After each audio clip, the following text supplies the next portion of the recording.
Hi, my name is Julian Tong. 2 weeks ago, I published an article in which I discussed the human, economic, and long-term social costs of coronavirus, of this current pandemic.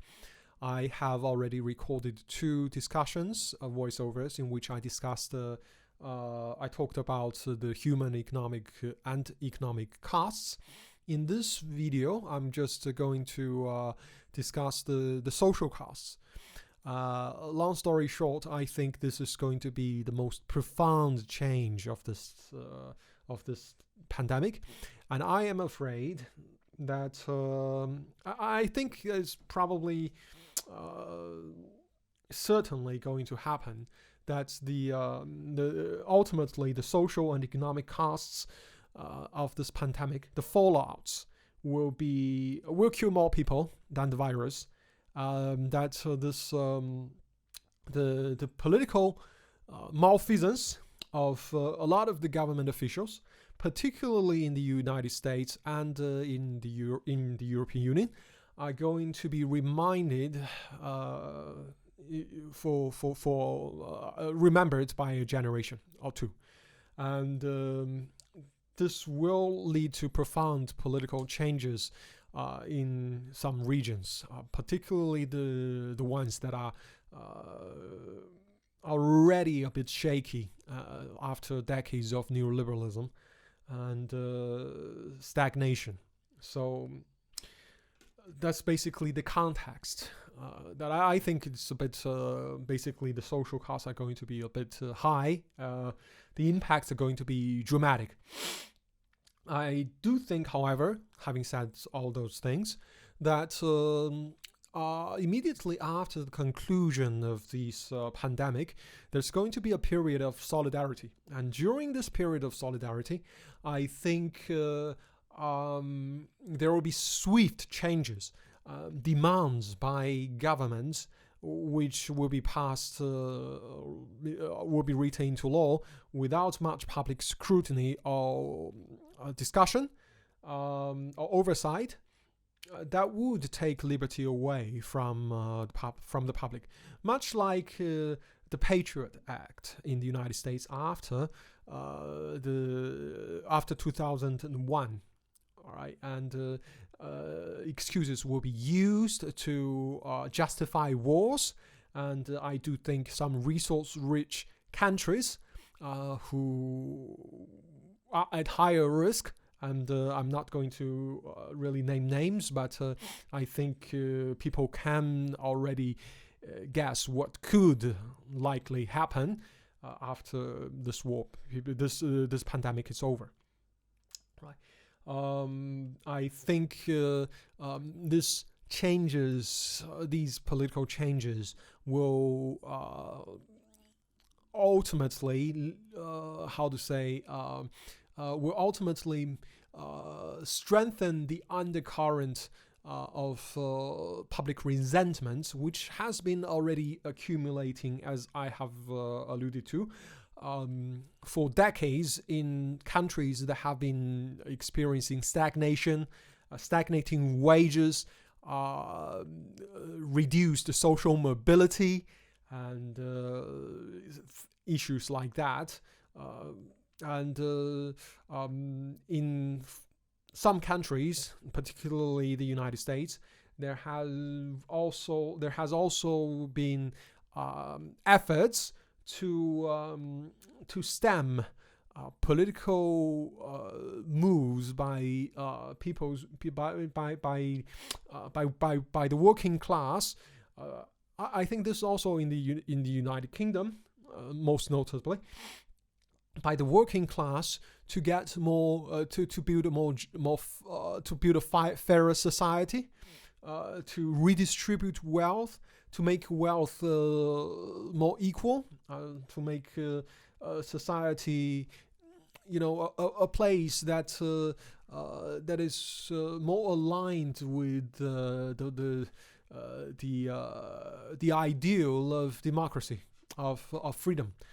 But I'm afraid that the efforts by the political elites of neoliberalism will be to do the opposite, which is to take liberty away from the people.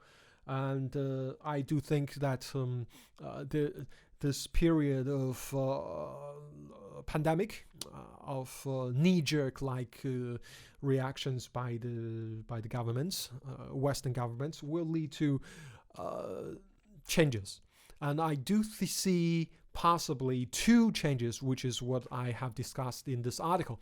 I think on the one hand, there are countries who maybe resort to the type of authoritarianism, which is basically socialism. I think there will be countries which will lean towards socialism. Whereas on the other hand, I also see countries who may lean towards populism, extreme nationalism, ultra-nationalism, national authoritarianism. That's basically has been. I think these things are very likely. I think the period, and this is why I named this this post the death of a paradigm, because it's not just the paradigm of globalism that's at stake here. I think it's more like the paradigm of democracy, of liberty that's been at risk here. I think that there hasn't been a major revolution for over a century across Western democracies. And I think people have not been fighting for liberty. And, to quote, to paraphrase a political leader who I think a U.S. president probably said this, that every generation every generation must fight for democracy, because democracy is not something that is inherited by blood. It's something that needs to be fought for. If you don't fight for democracy, you could at your deathbed and tell your grandchildren what democracy was like, right? I think this is something said by Ronald Reagan, and I do think that this was he said it in the context when he was talking about the red what is it called, the red scare, right? He was saying that the Soviet Union was going to take over, blah blah blah. So I'm aware of the origin of this quote, but nevertheless, I think what he said is true, right? So I'm going to write another article discussing, in particular, the social costs. And I think maybe even 3 articles. I think one discussing the European Union, and maybe 2 others discussing some other major countries, because I see that this will be something that is very, very profound. That's really impacting a lot of people, everyone, to be honest. And I think it's something that we need to really think of, and we need to be really aware of, because things that take place, especially by especially decisions made for the people by elected officials, by government officials, they don't always have just the direct impact. They don't just have the direct implications, and they don't have just the direct motives.